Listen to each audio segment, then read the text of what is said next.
build day, it's build day, it's build day. All right, we're getting a little loopy out here. It is hot in Texas. We got to drink some water, but wanted to stop and show you what we're up to today out here on this job site. As you can see, beautiful plants all around this home. We've taken extra measure to protect the plants with the catch-all and different boards leaning and just protecting. And so we're out here, we've got some complimentary upgrades, which Brad is going to tell you about.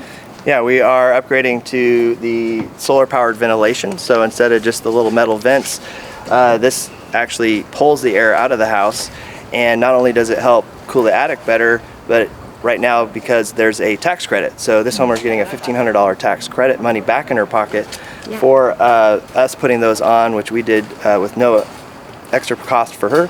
And then in addition to that, impact rated shingle class 4, which is the highest impact rating you can get on a roofing system, which is going to get an insurance discount. So every year she's going to save money on her insurance up to 30%, which can be thousands of dollars. In addition to that, this special little boot, which not only looks better but performs better. It doesn't leak, so it matches the color of the roof, not just the cheap spray paint that looks bad after a couple of years. Give us a call.